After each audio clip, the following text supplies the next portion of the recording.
గుంటూరు జిల్లా Nallapadu police station నుంచి మాజీ మంత్రి అంబటి రాంబాబును తరలించారు. వైద్య పరీక్షల కోసం ఆయన్ను గుంటూరు ప్రభుత్వ ఆసుపత్రికి తీసుకొచ్చారు. వైద్య పరీక్షల అనంతరం ఆసుపత్రి నుంచి అంబటిని కోర్టుకు తరలించారు పోలీసులు. పూర్తి సమాచారం మా కరెస్పాండెంట్ పోతురాజు లైవ్ ద్వారా అందిస్తారు. పోతురాజు, కరెంట్ కండిషన్ ఏంటి, డీటెయిల్స్ ఏంటి?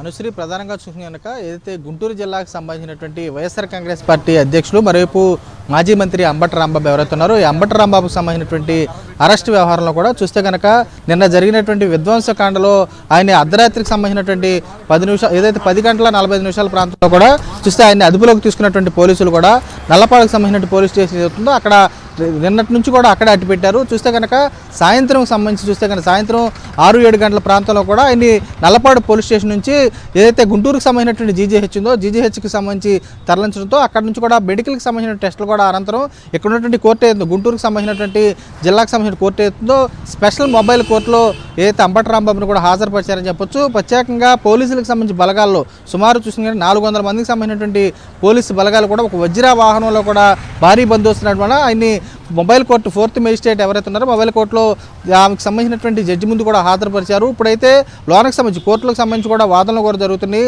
టీడీపీకి సంబంధించినటువంటి నేత ఎవరైతే ఉన్నారో పిల్లికి సంబంధించినటువంటి సుబ్రహ్మణ్యం అనేటువంటి వ్యక్తి కానీ మరేపు ఎవరైతే మరో సుమోటో కేసుకు సంబంధించినటువంటి ఇప్పటికే 2 కేసులు నమోదు చేశారు ఆయనపై.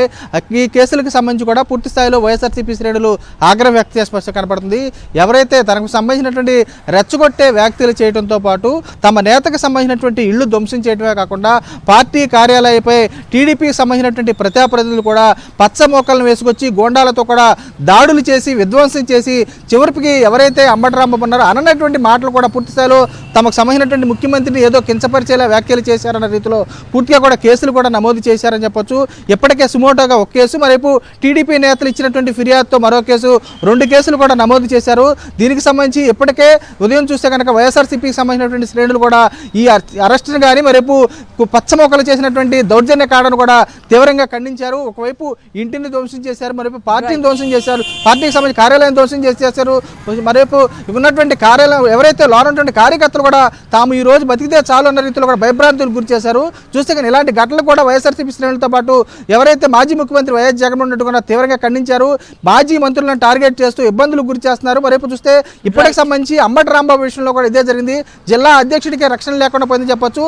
దీనికి సంబంధించి కోర్టు వాదనలో బెయిల్ ఇస్తారా లేదా రిమాండ్కి తరలిస్తారా అనేది మరి కాసేపట్లో తెలవబోతుందని చెప్పొచ్చు. Over to studio.